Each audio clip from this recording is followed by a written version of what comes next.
Selamat datang di channel Novel Official. Sebelum kalian mendengarkan novel Pesona Pujaan Hati, jangan lupa like, share, and subscribe. Kalau tidak ku sentil jantung kalian. Hehehehe. Tanpa lama-lama lagi langsung saja kita masuk di alur cerita novelnya. Bab 6131 sampai bab 6140. Ketika Steve melihat Charlie mengutarakan dengan serius, dia terkejut dan tidak berani ragu sedikit pun. Ia memang mendengar beberapa waktu lalu bahwa perusahaan AI yang diinvestasikan oleh putra saudara keempatnya mengalami terobosan besar dan menjadi bintang baru di industri internet. Namun, dia tidak berpikir terlalu serius. Bagaimanapun, keluarga Rothschild lebih banyak terlibat dalam industri keuangan dan energi. Membujuk internet sangat besar dan sulit menghasilkan keuntungan, sehingga tidak pernah sesuai dengan keinginan mereka. Namun, ia benar-benar tidak menyangka bahwa kemampuan adaptasi AI akan begitu kuat. Dalam sekejap, ia akan menunjukkan kemampuan yang mempesona dalam proses pencarian si Fang Baozuang. Dari sudut pandang ini, jika si Fang Baozuang masih berada di New York, maka kemungkinan keterlibatan AI dalam pertemuan tentu saja lebih besar. Memikirkan hal ini, dia merasa lega. Dia pikir, dia masih harus meratakan bagian luar dan dalam. Hanya dengan makan di dalam dan di luar dia dapat memastikan bahwa makanan yang ada di piring tidak direnggut. Jika dia tidak diam-diam bekerja sama dengan Charlie dan penjualnya mencari kejayaan, bukankah dia akan hancur total jika si Fang Baozuang benar-benar jatuh ke tangan orang lain di keluarganya? Begitu dia memikirkan hal ini, dia tidak bisa menahan diri untuk tidak memegang tangan Charlie, dan berkata dengan penuh rasa terima kasih dan gembira. "Tuan Wade, saya beruntung memiliki Anda." Charlie mengangguk secara alami. Itu benar untuk bekerja sama dengan saya. Tidak hanya menghilangkan semua risiko, itu bahkan dapat membantu Anda mewarisi keluarga sesegera mungkin. Itu benar. Steve mengangguk berat tanpa berpikir, lalu berkata kepada Charlie, "Tuan, kamu bilang si Fang Baozuang telah tiba di Tiongkok. Maka saya akan lega. Tunggu saja sampai beritanya keluar. Dan ayah saya pasti akan menelepon saya kembali sesegera mungkin. Saya harap semuanya bisa berkembang seperti yang Anda katakan, Tuan Wade." Charlie tersenyum sedikit dan segera berkata, "Ngomong-ngomong, saya butuh bantuan Anda dengan sesuatu. Saya ingin Anda maju dan meminta saudara keempat Anda untuk semua data pencitraan yang relevan dari helikopter yang diperiksa. Semakin cepat semakin baik." Steve tidak dapat memahaminya. Charlie telah membawa si Fang Baozuang kembali ke Tiongkok. Raymond Cole telah selamat dibawa ke Kanada. Dia tidak terjebak di New York. Dia sepenuhnya bebas. Mengapa dia harus memperhatikan hal-hal di New York? Namun, dia tidak berani bertanya lebih banyak. Dan dia tidak berani membuang-buang waktu. Dia berkata, "Tuan Wade, tunggu sebentar. Saya akan berkomunikasi dengan mereka." Saat ini, anggota keluarga Rothschild lainnya, meskipun mereka semua menahan tenaga dan ingin mencari istana si Fang dan menjadi pewaris keluarga. Namun, hingga kemajuan yang jelas tercapai, tidak ada yang berani mengabaikan Steve, penerus aslinya. Oleh karena itu, ketika Steve meminta data pencitraan yang relevan, saudara keempatnya dan keluarganya tidak menolak. Mereka segera meminta AI untuk memilah gambar-gambar resolusi tinggi tersebut, lalu mengemasnya dan mengirimkannya kepada Steve. Setelah Steve menyerahkan informasi tersebut kepada Charlie, Charlie dengan cepat menemukan Victoria dari foto wajah yang diambil dengan kamera resolusi tinggi. Kemudian menentukan nomor registrasi pesawat yang diambilnya N77DT. Saat ini, di radar yang diatur lalu melintasi udara New York, N77DT belum lepas landas. Charlie misalnya Victoria masih menjalani pemeriksaan, atau menunggu pemeriksaan. Dan Victoria memang masih menunggu pemeriksaan. Waktu berlalu. Namun kecepatan pemeriksaan tidak kunjung membaik, yang membuat mentalitasnya semakin rusak. Hal yang paling menyakitkan adalah perasaan yang ditusuk dengan pisau perlahan. Setiap detik berlalu, mentalitas akan runtuh ke tingkat baru yang belum pernah terjadi sebelumnya. Pengtai pertama dari luar New York ke bandara target telah tiba satu demi satu. Namun mereka dengan cepat mengirimkan informasi intelijen ke Istana Gubernur Tentara Kiri. Departemen Keamanan Dalam Negeri mengerahkan sejumlah besar tenaga kerja, senjata, dan peralatan di bandara sasaran. dan bahkan mengerahkan 6 pesawat dari Garda Nasional. Apache sedang bertugas menjaga di tempat kejadian, dan F-35 terbang bersama mereka. Konfigurasi daya tembak mereka berarti bahwa meskipun semua patroli dari rumah gubernur tentara kiri dikirim, ke sana hanya akan menjadi jalan buntu. Victoria tahu bahwa serangan yang kuat sudah menjadi fantasi. Cara terbaik sekarang adalah memastikan apakah si Fang Baozuang ada di pesawat atau tidak. Jika ya, dia akan menggunakan energi spiritualnya untuk mengawasi si Fang Baozuang. Jika waktunya tepat, dia secara pribadi akan mengambil si Fang Baozuang. Jadi dia berkata kepada Tyrion, kirimkan perintah, pengintai yang datang harus mengawasi bandara ini. Begitu pesawat target mendarat, siapapun yang meninggalkan bandara ini harus dicatat. Tidak boleh ada kesalahan. Victoria tahu bahwa dia tidak bisa keluar sebelum pesawat mendarat. Dia hanya bisa menggunakan metode ini sebagai asuransi. Jika si Fang Baozuang benar-benar ada di dalam pesawat, dan dia tidak menemukan si Fang Baozuang ketika dia tiba, maka semua orang dari setiap orang yang meninggalkan bandara berhak untuk diperiksa. Dan semakin cemas dia, semakin tidak efisien antrian di depannya. Setelah 1 jam mengantri, akhirnya tiba giliran pemeriksaan helikopter yang ditumpanginya. Atas permintaan para prajurit, Victoria, Tyrion dan pilot semuanya turun dari pesawat dan menjalani pemeriksaan tubuh. Selain itu, banyak orang yang membawa peralatan pengujian profesional dan dengan cermat memeriksa naik turun helikopter.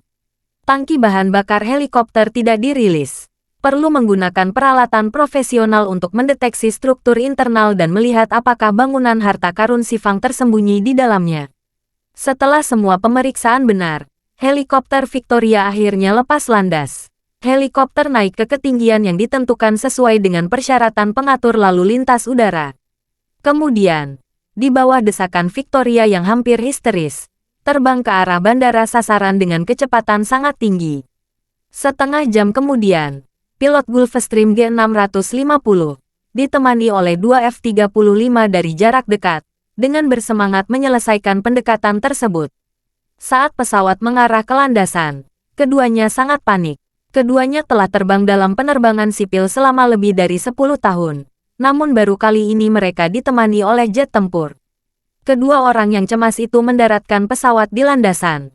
Begitu kecepatan melambat, kedua helikopter bersenjata itu langsung lepas landas dan mengikuti pesawat di ketinggian sekitar 10 meter di atas pesawat untuk meninggalkan landasan sesuai kebutuhan. Saat ini Departemen Keamanan Dalam Negeri sedang menghadapi musuh yang tangguh. Ketika pesawat terbang kembali, mereka tidak lagi khawatir akan membocorkannya rahasia pertahanan negara. Melainkan khawatir pilot pesawat tersebut akan melakukan tindakan ekstrim. Untungnya, pilotnya sendiri tidak bersalah. Mereka mematuhi persyaratan dan perlahan-lahan memarkir pesawat ke dalam hanggar. Begitu mesin dimatikan, seseorang segera menggunakan peralatan profesional untuk mengunci ban pesawat. Dalam hal ini, bahkan jika pilot ingin melarikan diri, pesawat tidak akan bisa meluncur mulus dengan mesinnya. Selanjutnya, puluhan pasukan khusus bersenjatakan peluru tajam telah mengepung seluruh pesawat.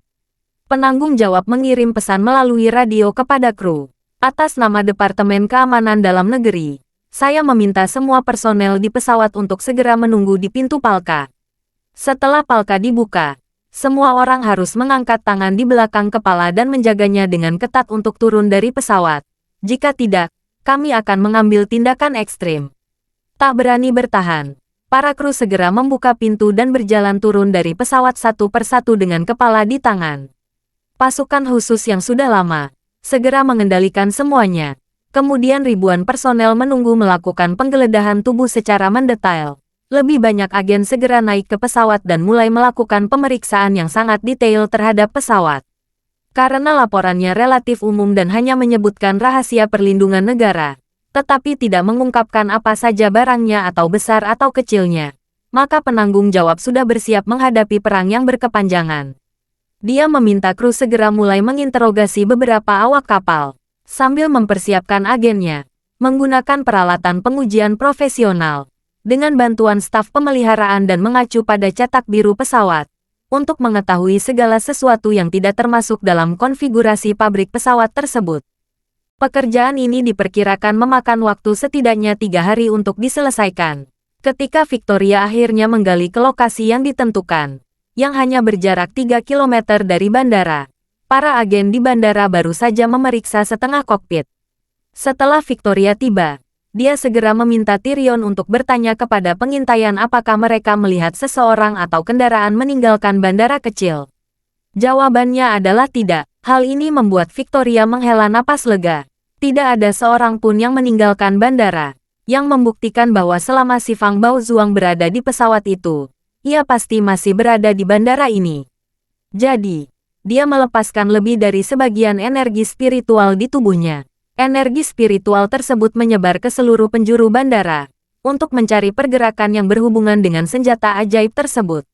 Yang tidak diketahui Victoria adalah Charlie sudah mengetahuinya begitu helikopter yang ditumpanginya mendarat. Jadi, dia segera mengirimkan pesan untuk memberitahu Vera. Isi pesannya adalah, segera beritakan. Victoria mengeluarkan sejumlah besar energi spiritual dalam satu tarikan napas, menutupi seluruh bandara. Segera setelah itu, dia tidak bisa menahan diri untuk menyeringai, dan berpikir dalam hati, mengapa tidak ada keberadaan yang berhubungan dengan energi spiritual kecuali energi spiritual saya sendiri. Pilar harta karun adalah senjata ajaib, dan dibangun bersama oleh banyak biksu dengan kekuatan supernatural besar di dinasti Tang. Pasti ada banyak formasi di dalamnya, dan dapat dirasakan dengan energi spiritual, dan pasti segera terdeteksi. Namun, kemanapun energi spiritual Victoria pergi, ada keheningan yang mematikan di mana-mana. Seperti api yang melewati bumi yang hangus, tidak dapat menemukan apapun yang dapat dinyalakan. Jantung Victoria berdetak kencang. Kemudian dia mulai mencari semua orang di bandara dengan lebih hati-hati, untuk melihat apakah Jamie dan Tuan Zoro ada di sini. Namun, setelah dilakukan pencarian, Victoria tidak menemukan jejak mereka berdua. Hal ini membuat moodnya langsung tenggelam ke dasar. Dia berkata dengan ekspresi muram, "Saya bekerja keras untuk sampai ke sini. Saya tidak menyangka ini adalah jebakan yang dibuat oleh pihak lain." Tyrion di samping merasa gugup dan bertanya dengan cepat, "Tuan Ying, mengapa kamu mengatakan ini?" Victoria berjongkok dan menekannya dan berkata, "Apa yang saya cari tidak ada di sini. Jamie serta senior Zoro juga tidak ada di sini." Saat dia mengatakan itu, Victoria berkata dengan marah, "Karena Jamie tidak ada di pesawat ini, dia pasti sudah mati." Alasan dia menyewa pesawat ini jelas bukan niatnya. Kemungkinan besar dia dipaksa atau dikendalikan oleh orang lain. Alasan pihak lain melakukan ini adalah untuk mengganggu penilaianku dan membuatku merasa kosong. Tyrion terkejut setelah mendengarnya. Dia berseru, "Tuan Ying, apakah ini rencana untuk memancing harimau menjauh dari gunung?" Victoria berkata dengan ekspresi serius, "Apakah itu untuk memancing harimau menjauh dari gunung? Itu tergantung apakah mereka tahu bahwa saya telah datang ke Amerika." Memikirkannya, di sini, Victoria bertanya kepada Tyrion, "Kalau kamu adalah orang misterius itu, dan 4 senior agung telah mati di tanganmu, siapa lagi di perkumpulan penghancuran King yang akan membuatmu takut?" Tyrion berkata, "Kembali kepada Tuan, jika bawahan adalah orang misterius, dan keempat senior agung yang dibunuh olehku, satu-satunya yang aku takuti di perkumpulan penghancuran King adalah Anda, Tuan Ying." Setelah mengatakannya, Tyrion berkata lagi, "Adapun tetua ketiga, mereka telah mengasingkan diri selama ratusan tahun. Terakhir kali mereka keluar dari pengungsian, mereka segera kembali ke pangkalan. Selain itu, hanya sedikit orang di perkumpulan penghancuran King yang mengetahui situasi mereka." Pria misterius itu mungkin tidak mengetahui keberadaan tetua ketiga. Bawahan merasa bahwa dengan kekuatan, dia seharusnya sudah melewati Istana Niwan. Tetua ketiga masih terlihat lagi untuk membuka Istana Niwan. Bawahan percaya, meskipun dia mengenal tetua ketiga, dia tidak akan takut. Ekspresi Victoria menjadi datar lebih jelek. Dia menaruh gigi dan berkata, "Jika satu-satunya hal yang dia takuti adalah aku, mungkin dia sudah tahu bahwa aku akan datang. Jadi dia sengaja membuat ini terjadi." Tyrion berkata dengan hormat, "Tuan Ying, menurut saya, dia mungkin tidak benar-benar tahu bahwa Anda ingin datang. Dia meminta Jamie menyewa pesawat ini. Mungkin hanya untuk mengganggu penilaian kita. Mungkin tidak ditujukan pada Anda." Victoria berkata dengan dingin. Kamu harus menyelidikinya dengan cermat untuk melihat di mana bocoran kedatanganku ke Amerika Serikat. Jika seseorang membocorkan rahasianya, tidak peduli siapa itu, mereka harus dibunuh tanpa ampun. Tyrion berkata dengan tergesa-gesa, Tuan Ying, ketika Anda datang ke Amerika kali ini, yang tahu seharusnya hanya bawahan dan anggota kru Anda. Tetapi saya rasa anggota kru juga harus mengetahuinya. Tidak ada rahasia yang akan bocor. Victoria mengisi gigi dan berkata, tidak peduli apa, bunuh saja semua anggota kru dan gantikan mereka dengan kelompok baru. Tyrion berkata tanpa berpikir, saya mematuhi perintah Anda. Setelah mengatakan itu, Tyrion bertanya lagi padanya, Tuan Ying, apa yang kamu lakukan? Apa yang harus kita lakukan selanjutnya? Victoria berkata dengan dingin, kembali ke New York. Keluarga Rothschild telah memblokir New York dengan sangat ketat. Sehingga bahkan saya tidak dapat menghindari pemeriksaan mereka. Jika orang itu benar-benar membawa saya ke itu hanya akan terjadi lebih sulit lagi jika benda yang dicarinya meninggalkan New York. Mungkin dia masih bersembunyi di New York, menunggu kesempatan. Kali ini kalau aku datang ke New York, aku harus menemukan harta karun itu. Begitu Victoria selesai berbicara, ponsel Tyrion di dekatnya tiba-tiba menerima banyak pemberitahuan push. Dia mengeluarkan ponselnya dan menemukan bahwa pemberitahuan push pada dasarnya berasal dari berita Tiongkok, jejaring sosial, dan aplikasi video pendek. Judul-judulnya pada dasarnya sama. Dia tidak bisa menahan diri untuk tidak berbisik pelan. Harta nasional dinasti Tang. Si Fang Baozu telah kembali ke Tiongkok. Apakah benda ini memiliki asal-usul yang besar? Begitu banyak media yang merilis berita secara bersamaan. Ketika Victoria mendengar ini, matanya membelalak. Dia berkata, apa yang kamu katakan? Si Fang Baozu kembali ke Tiongkok. Ya, Tyrion menyerahkan telepon kepada Victoria dan berkata, Tuan Ying, Anda tahu, saya telah menerima banyak pesanan yang relevan secara berurutan. Saat dia mengatakan itu, dia tiba-tiba menyadarinya. Melihat sesuatu, dia dengan cepat bertanya, Tuan Ying, mungkinkah itu harta karun yang kamu cari? Victoria terkejut. Mengambil teleponnya, mengklik salah satu notifikasi push, dan langsung masuk ke software Tutiao News. Dan push berita ini adalah berita terkini yang disiarkan oleh stasiun TV. Jadi klik dan langsung mulai memutar videonya. Suara nyaring dan kuat pembawa acara terdengar. Berikut ini adalah berita eksklusif dari stasiun kami. Setelah mengembara ke luar negeri selama hampir 200 tahun, si Fang Baozuang, harta nasional dinasti Tang, kembali ke pelukan Ibu Pertiwi malam ini. Para ahli mengatakan bahwa si Fang Baozuang adalah bangunan yang sangat penting di dinasti Tang.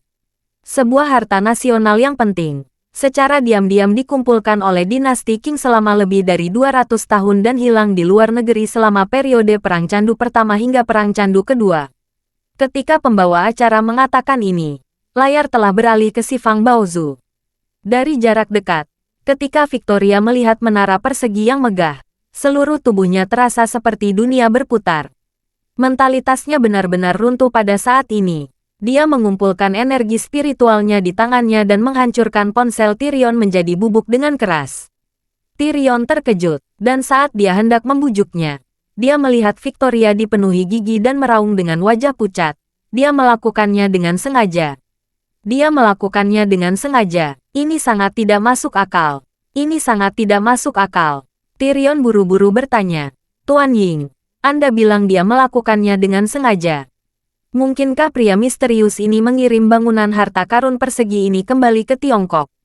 Victoria hampir pingsan dan berkata dengan histeris, saya terbang hampir 10.000 kilometer untuk menemukan si Fang Baozuang. Dan dalam proses saya harus dipermalukan oleh keluarga Rothschild. Saya tidak menyangka bahwa itu telah mengirim si Fang Baozuang kembali ke Tiongkok. Benar-benar tidak masuk akal. Bajingan ini, dia tahu saya pasti akan menemukan cara untuk mendapatkan si Fang Baozu dan dia diam-diam mengirimkannya kembali ke Tiongkok. Itu jelas sengaja mempermalukanku dan menghancurkan hati tauku. Saya tidak menyangka bahwa saya, Victoria, yang memiliki reputasi besar dalam hidup saya, akan mengalami rencana yang sangat buruk berkali-kali. Benar-benar keji. Saya Victoria bersumpah demi Tuhan, saya tidak akan menjadi manusia sampai dia dipotong-potong.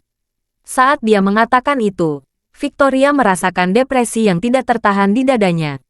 Dan api jahat meledak di dalam hatinya. Segera setelah itu, dia merasakan mual di tenggorokannya. Dan detik berikutnya, kabut darah muncul. Victoria terbatuk 2 kali, buru-buru menyeka darah dari sudut mulut, mengambil pil dan melemparkannya ke mulut. Lalu buru-buru menggerakkan pikirannya, berusaha mati-mati untuk menstabilkan energi spiritual dan meridian yang telah kacau di dalam tubuhnya. Ini pertama kalinya Tyrion melihat Victoria begitu marah. Saat ini, Victoria sudah dalam keadaan gila bahkan histeria. Dia dengan cepat berkata, "Tuan Ying, tolong jangan marah. Si Fang Baozu telah kembali ke Tiongkok. Ini bukan hal yang buruk. Kita bisa pergi ke Tiongkok dan merebutnya kembali." Mata Victoria merah dan merah, seolah-olah akan menonjol keluar dari rongganya. Dia tidak bisa menahan amarahnya dan meraung. Bajingan itu dapat mengirim si Fang Baozuang kembali ke Tiongkok. Saya harus memberitahu pejabat itu rahasia si Fang Baozu. Senjata nasional yang begitu penting yang dapat mempengaruhi nasib negara akan dianggap sebagai senjata nasional harta karun oleh Tiongkok dan akan dilindungi dengan segala kekuatannya. Saya tidak mampu menyinggung Garda Nasional negara bagian New York. Bagaimana saya bisa pergi ke Tiongkok dan mengambil si Fang Baozuang? Apakah hidup saya buruk untuk diambil? Saat dia mengetahui bahwa si Fang Baozuan telah kembali ke Tiongkok, Victoria tahu bahwa dia tidak memiliki peluang. Selama lebih dari 300 tahun, dia selalu berpegang pada satu tujuan, yaitu dia bisa menjadi musuh siapapun, tapi dia tidak pernah bisa memprovokasi suatu negara. Kecuali beberapa negara kecil, sebagian besar negara berdaulat di dunia memiliki keunggulan absolut dibandingkan perkumpulan penghancuran Qing. Karena negara kecil berdaulat pun memiliki wilayah dan wilayah udara sendiri. Asal punya anggaran pasti bisa membeli jet tempur negara besar di kubu timur atau barat. Kalau punya wilayah perairan juga bisa membeli kapal perangnya sendiri. Poin kedua ini berada di luar jangkauan perkumpulan penghancuran Qing. Meskipun perkumpulan penghancuran Qing saat ini memiliki kekuatan finansial yang kuat dan kekuatan individu yang sangat baik, ia tidak memiliki keunggulan sama sekali dalam menghadapi senjata dan peralatan berat atau bahkan senjata pemusnah massal. Terlebih lagi, si Fang Baozu adalah senjata penting negara, dan Tiongkok pasti tidak akan membiarkan bahaya itu harus dijaga ketat di lokasi rahasia. Bahkan jika perkumpulan penghancuran Qing mengerahkan seluruh pasukannya, tidak ada kemungkinan untuk merebutnya. Saat ini, Victoria sangat marah. Kali ini datang ke New York, dia benar-benar kelelahan. Satu-satunya hitungan yang tersisa sudah mati. Begitu pula Jamie Cheren. Dia telah menempatkan banyak sarjana di seluruh dunia. Hampir hanya ada segelintir orang yang sama pentingnya dengan Jamie. Butuh puluhan orang dan lebih dari 10 tahun untuk membangunnya. Sekarang mereka juga berada di dalam abu. Di akhir hidupnya di keluarga akar satu bidak catur juga hilang. Tyrion melihat bahwa emosinya hampir tidak terkendali. Jadi dia dengan cepat berkata, "Tuan Ying, karena masalahnya sudah sampai pada titik ini, bawahan menyarankan agar demi keselamatan, kita harus meninggalkan Amerika Serikat dan kembali ke pangkalan terlebih dahulu. Bagaimana menurut Anda?" Victoria berkata dengan wajah dingin. Senior Zoro dan Jamie meninggal di New York, mulai dari Senior Jotun. Musuh telah berulang kali memukul kami dengan keras, saya harus menyelesaikan masalah ini.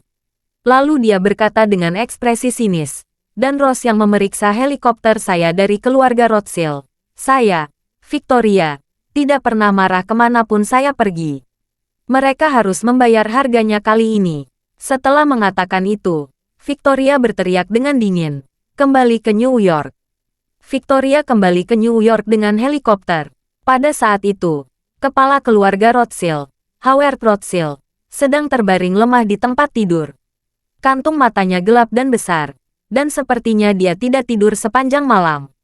Mentalitas Howard sedang terpukul akhir-akhir ini, dan pukulan yang terus-menerus mencapai klimaksnya dini hari tadi. Dia tidak pernah menyangka bahwa ketika bawahannya Heng mengejar Raymond Cole, Jamie justru membakar dirinya sendiri. Setelah mengetahui bahwa dialah sebenarnya anggota perkumpulan penghancuran Qing, Howard semakin patah hati. Meskipun dia telah mengikuti saran Keit Akar dan menghancurkan bukti di tempat kejadian, dia masih merasa gelisah. Karena kali ini dia tidak menyinggung orang biasa, tetapi perkumpulan penghancuran King yang sudah lama berdiri dan sangat misterius. Di Amerika Serikat, sebenarnya tidak ada kekurangan organisasi misterius dengan sejarah panjang, kegelapan, dan keamanan. Namun tidak satupun dari mereka yang dapat menandingi perkumpulan penghancuran King. Saat ini, dia tidak yakin apakah pihak lain akan mengetahui tentangnya atau tidak. Jika dia mengetahuinya, masalah tersebut tidak akan terselesaikan dengan mudah. Untuk memastikan keselamatannya sendiri, dia menghubungi Kepala Departemen Keamanan Dalam Negeri dan Chia setelah kejadian tadi pagi, dan meminta mereka untuk mengirimkan agen terbaik mereka dan peralatan paling profesional ke perkebunan keluarga Rothschild untuk memastikan keselamatan dirinya dan keluarganya. Namun ketika dia memikirkan tentang kekuatan perkumpulan penghancuran King, dia masih ketakutan, dan bahkan berencana meninggalkan Amerika Serikat dan mencari tempat yang aman untuk sementara menghindari pusat perhatian. Tepat ketika dia merasa tidak nyaman, putra bungsunya David Rothschild mengetuk pintu dengan cemas dan berkata di luar pintu, "Ayah, ada berita penting."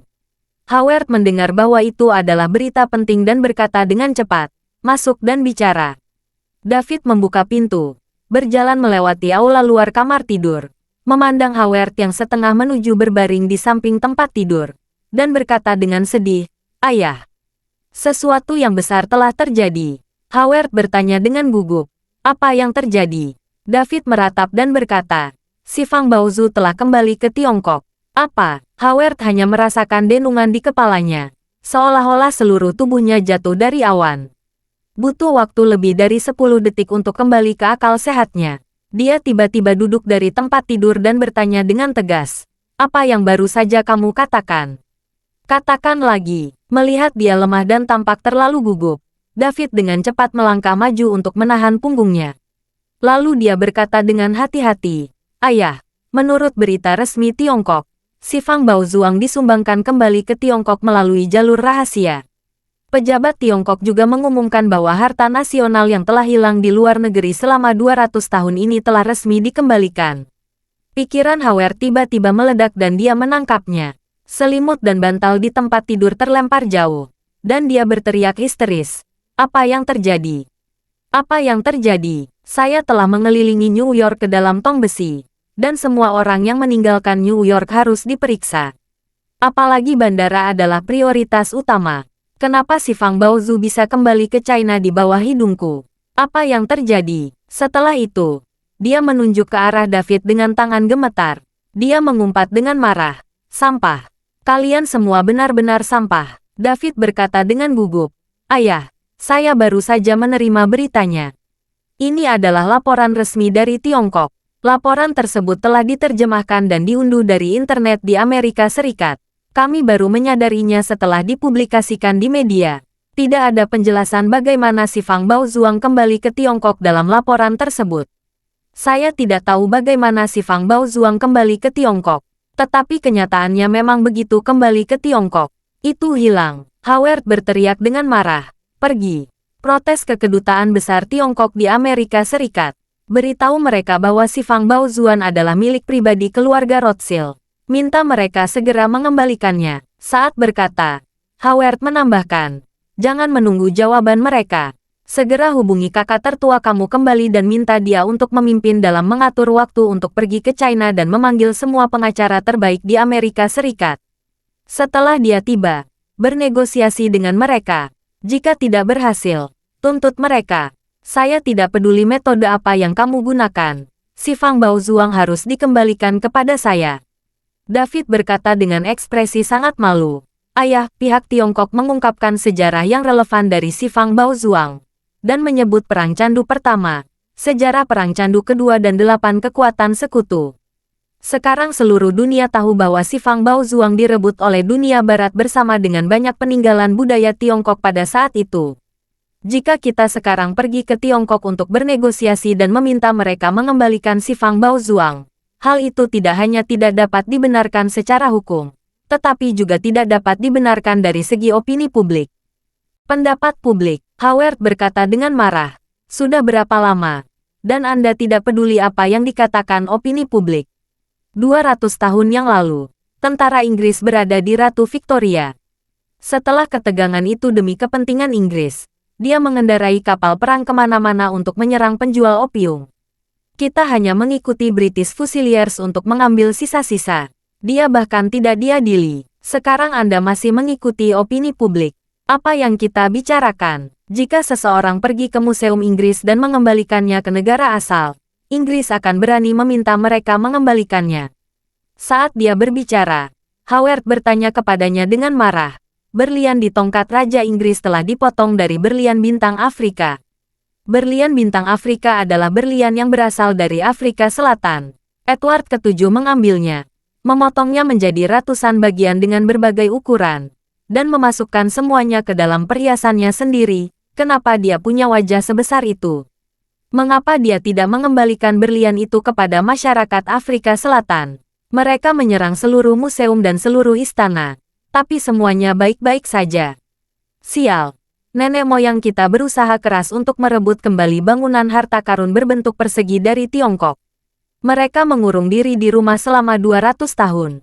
Mengapa Anda mengatakan itu? Baru saja kembali. Apakah saya setuju? David menahan diri dan berkata, Ayah, Afrika Selatan adalah koloni Inggris saat itu.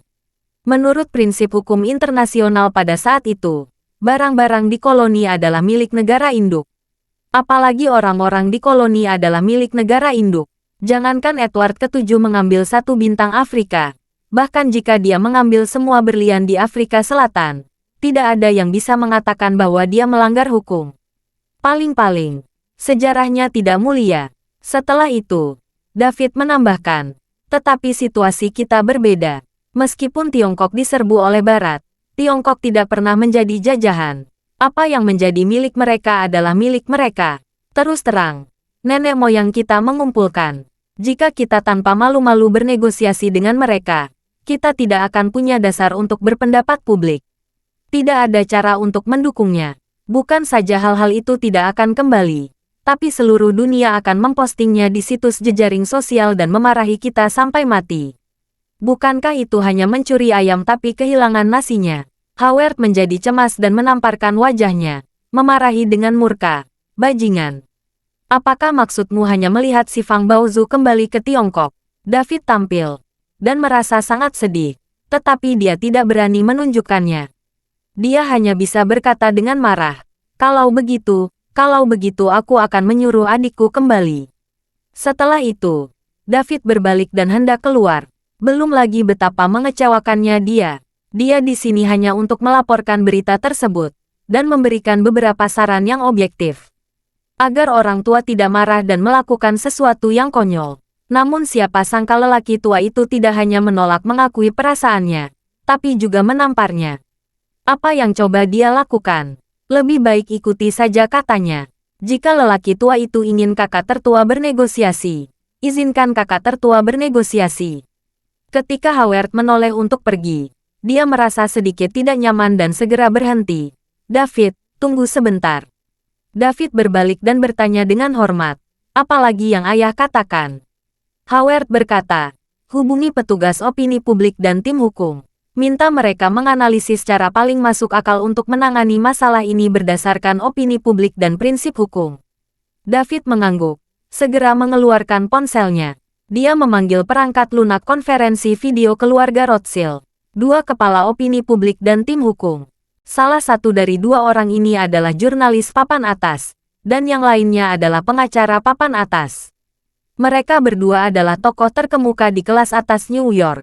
Kemudian, mereka semua berada di bawah naungan keluarga Rothschild dan menjadi anggota think tank keluarga Rothschild. Oleh karena itu, mereka sangat prihatin dengan setiap gerak-gerik keluarga Rothschild. Mereka sudah lama mengetahui bahwa keluarga Rothschild sedang mencari keberadaan gedung harta karun si Fang.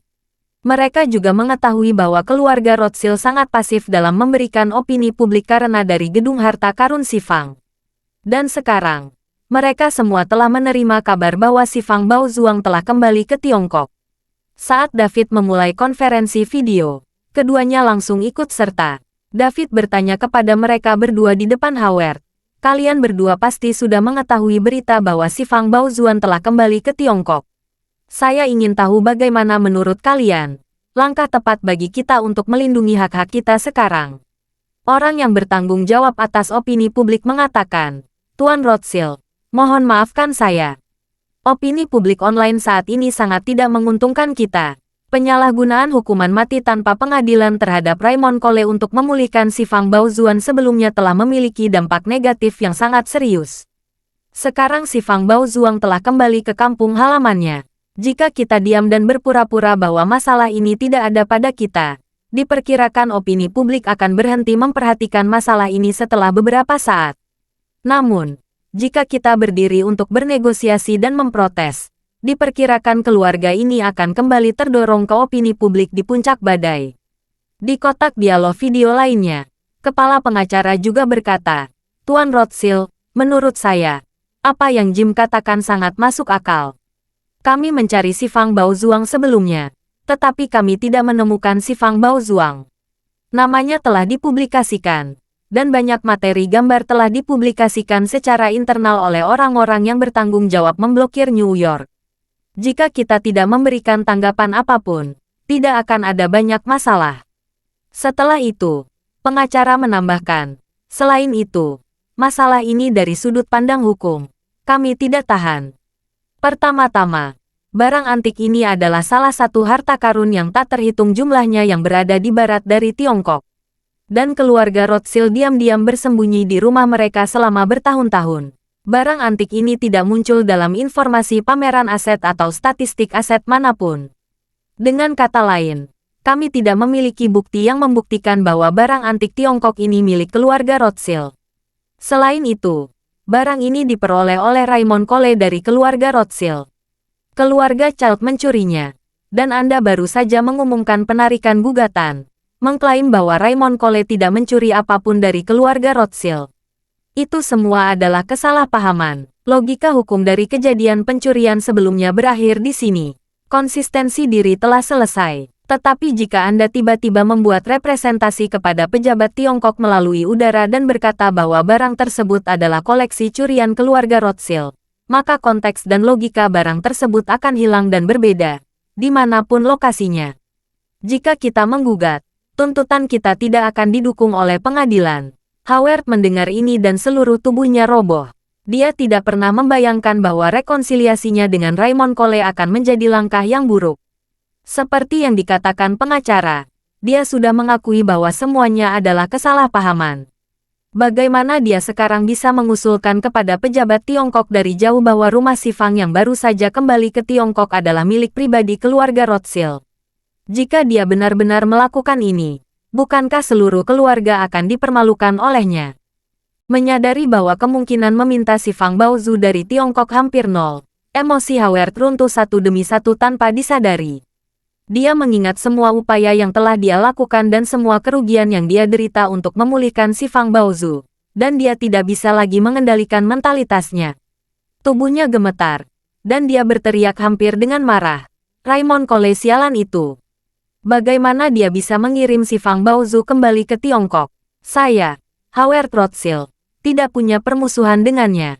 Mengapa kamu melakukan ini padaku? Bajingan ini tidak hanya mencuri barang-barangku, tapi juga menyeretku ke dalam rawa opini publik.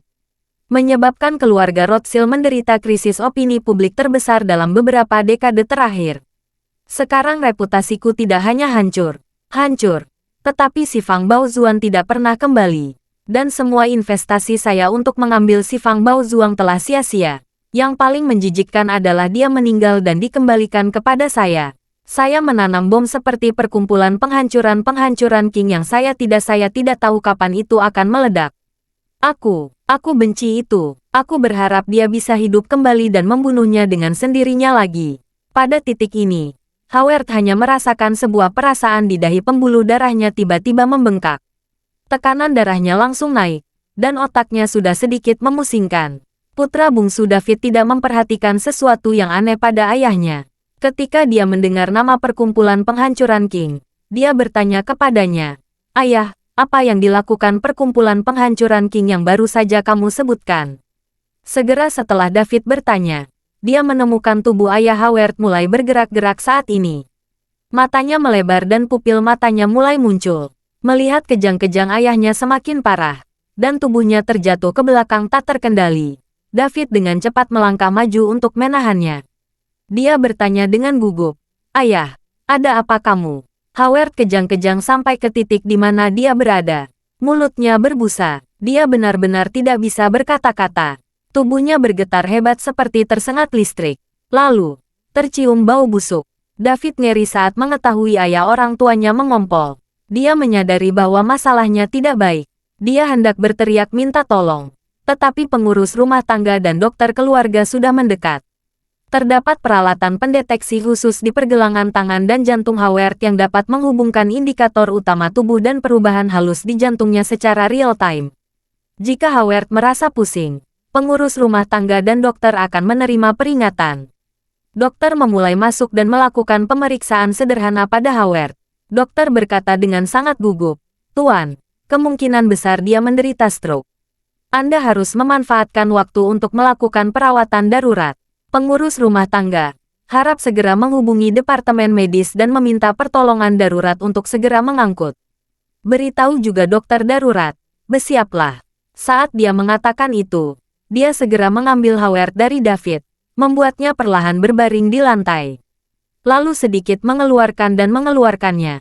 Dia menuntik itu langsung ke tubuh Howard. Perkebunan keluarga Rothschild seperti kota kecil. Mereka memiliki institusi medis yang lengkap di sini. Institusi medis ini bekerja sama dengan Mayo Clinic dan Rumah Sakit Johns Hopkins, dua rumah sakit terkemuka. Bersama-sama, mereka menyediakan layanan medis terbaik di dunia barat kepada anggota keluarga Rothschild di tanah milik keluarga Rothschild.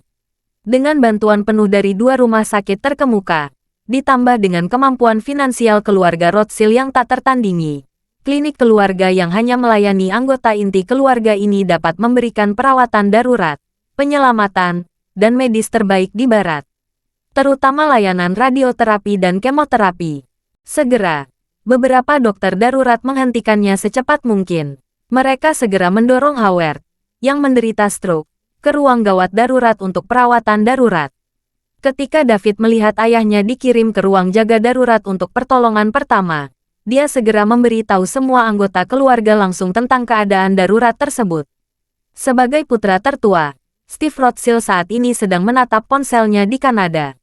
Beberapa menit yang lalu, ia mendapat kabar tentang kembalinya si Fang Baozuan ke Tiongkok. Sehingga ia terus melihat ponselnya, menunggu kabar dari anggota keluarga tentang penyakit mendadak ayahnya.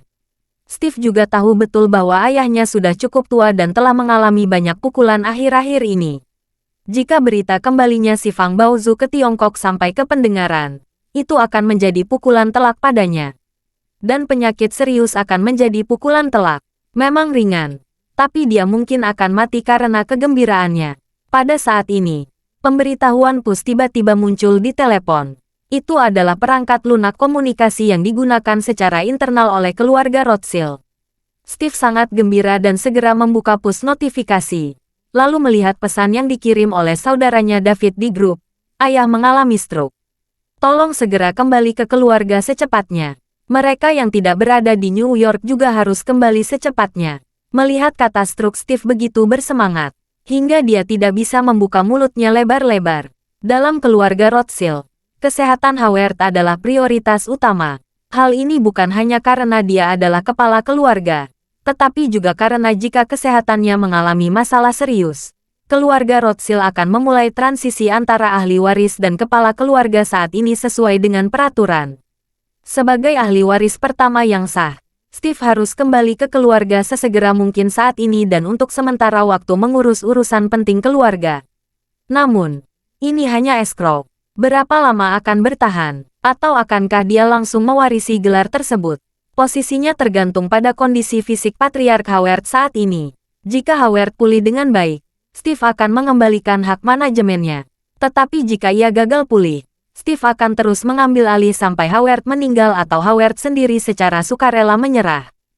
Stroke tentunya merupakan penyakit mendadak yang sangat serius. Jika pertolongan tidak dilakukan tepat waktu, dapat mengancam jiwa, apalagi jika pertolongan dilakukan tepat waktu akan disertai dengan banyak gejala sisa. Hemiplegia, mulut dan mata bengkok, inkontinensia urin dan feses, dan kehilangan kemampuan berbicara merupakan gejala sisa stroke yang umum, terutama pada orang lanjut usia berusia 80-an. Prognosisnya sangat buruk, meski tidak seserius Hawking. Penyakit ini setidaknya 60% hingga 70% dari Hawking. Steve begitu bersemangat hingga dia tidak bisa menahan diri ketika dia berpikir bahwa ayahnya yang sudah tua mungkin tidak bisa berkata-kata di masa depan dan hanya bisa duduk dengan gemetar di kursi roda. Berjuang untuk mengendalikan tuas kendali kursi roda dengan tangan gemetar. Jika sang ayah tua benar-benar bisa sukses di usia Hawking yang ke-67, ia harus benar-benar mundur ke lini kedua atau bahkan sepenuhnya menarik diri dari manajemen keluarga dan berkonsentrasi pada pemulihan. Namun, tidak ada satupun keturunan keluarga Rothschild yang memanfaatkan kesempatan tersebut. Pewaris yang gigih pasti akan mencapai puncak dengan lancar. Jadi, dia dengan bersemangat memberitahu pilot untuk bersiap lepas landas. Dan kemudian segera melaporkan berita tersebut kepada Charlie, yang telah kembali ke kamar Helena. Saat ini, Helena sudah pergi ke Capitol untuk menghadiri pertemuan yang dijadwalkan pada pagi hari. Charlie sendirian di kamar. Tiba-tiba menunggu kabar Howard sakit. Melihat mulut Howard yang lebih sulit ditekan daripada mulut Aka, Charlie tahu pasti ada sesuatu yang terjadi pada ayahnya. Dia bertanya terlebih dahulu, "Steve, kamu sangat bahagia. Apakah terjadi sesuatu pada ayahmu?" Steve tanpa sadar bertanya padanya. Dia bertanya, "Tuan Wade, apakah saya terlihat bahagia?" Charlie mengangguk, menunjuk ke sudut mulutnya. Charlie menggoda. "Sudut mulut Anda terangkat terlalu tinggi. Kamu bisa langsung tahu bahwa kemundurannya sangat-sangat kuat, sehingga kamu tidak bisa menahannya lagi." Steve dengan cepat menarik sudut mulut 2 kali dengan tangannya. Berpikir dalam hati, bukannya saya tidak ingin menekannya. Hanya saja aku benar-benar tidak bisa menahan. Kemudian, dia menahan senyumannya dan dia berkata dengan kesedihan yang palsu, "Tuan Wade, saya baru saja menerima kabar dari keluarga saya bahwa ayah saya mengalami stroke." Charlie mengangguk dan tidak terkejut. Bagaimanapun, Howard berusia 80-an dan bagaimana kesehatannya bisa lebih baik. Dia sangat mementingkan si Fang Baozu, dan dia telah mengalami begitu banyak rangsangan sehingga dia sudah lemah dan tua. Bahkan jika dia tidak mati secara langsung, dia mampu menahan pukulan besar ini pada usia 84 tahun. Dan teknologi medis dari keluarga Rothschild pasti berkontribusi. Mungkin sel induk yang biasa disuntikkanlah yang membuat perbedaan saat ini. Jadi, Charlie berkata setengah menggoda dan setengah serius, "Steve, jangan terlalu senang. Stroke bisa disembuhkan dengan seluruh kekuatanku. Saat saya bilang sembuh, saya tidak bermaksud sembuh, tapi bisa keluar dari bahaya."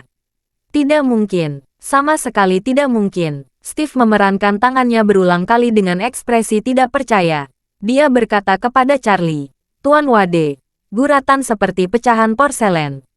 Situasi terbaiknya adalah tidak rusak, hanya saja bisa direkatkan kembali. Untung porselen yang direkatkan kembali masih dapat digunakan. Bagaimana bisa dikembalikan ke keadaan semula?" Charlie tersenyum dan berkata, "Kalau begitu, saya ingin mengucapkan selamat kepada Tuan Steve terlebih dahulu untuk dinobatkan sebagai patriark." Ambil posisi. Steve tiba-tiba merasa sedikit malu dan terkekeh. "Tuan Wade, jangan katakan itu. Ayah saya memiliki kondisi fisik. Meskipun saya sangat patah hati, saya juga percaya bahwa dia akan mampu mengatasi penyakitnya. Jika dia sembuh dengan baik, mungkin kita bisa terus memimpin keluarga Rothschild ke tingkat yang lebih tinggi." Charlie tersenyum dan berkata, "Tidak ada orang luar di sini. Kamu bisa berpura-pura menjadi apa lagi kepada saya? Jika ayah Anda benar-benar pulih dengan baik, Anda mungkin harus menunggu beberapa tahun atau bahkan lebih dari 10 tahun sebelum Anda dapat mewarisi posisi patriark.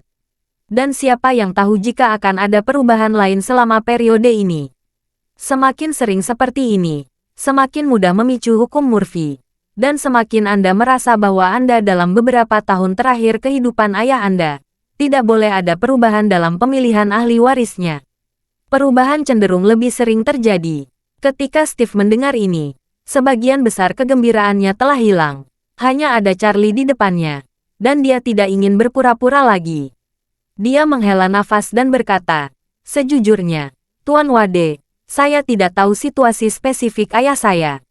Konon bahwa dia masih dalam perawatan darurat di keluarga Rothschild. Penyakit apapun yang tiba-tiba dapat memastikan tidak akan ada kecelakaan dalam waktu yang tepat dan metode penyelamatan. Ayah saya pasti akan menerima pertolongan pertama stroke terbaik di dunia sesegera mungkin. Jika dia benar-benar baik-baik saja, maka aku hanya bisa terus menunggu dengan sabar. Setelah jeda, dia berkata dengan nada ditekankan, jika sesuatu terjadi di masa depan, aku khawatir aku tidak akan bisa mengubah apapun. Aku hanya bisa melihat apakah Dewi Takdir memihakku. Charlie berkata sedikit sambil tersenyum. Dia berkata dengan tulus, itu benar. Mempertahankan suasana hatimu yang ditekan saat ini. Sehingga ketika kamu kembali ke keluarga Rothschild dan muncul di depan samping tempat tidur ayahmu, kamu tidak akan menunjukkan kelemahanmu. Kamu tahu bahwa ayahmu tiba-tiba terkena stroke, dan masing-masing saudara laki-lakimu pasti patah hati. Jika kamu berpura-pura, itu akan mudah terbongkar. Bagaimana jika ayah Anda melihat tekananmu? Jika kamu tidak menutup mulut, dia mungkin akan memecatmu untuk sementara. Steve menatap Charlie dengan mata terbelalak, lalu berkata dengan sedikit emosi, Tuan Wade, ternyata kamu sedang memikirkan tentang aku. Aku mengerti. Terima kasih sudah mendengarkan cerita novel Pesona Pujaan Hati. Sampai jumpa di novel selanjutnya.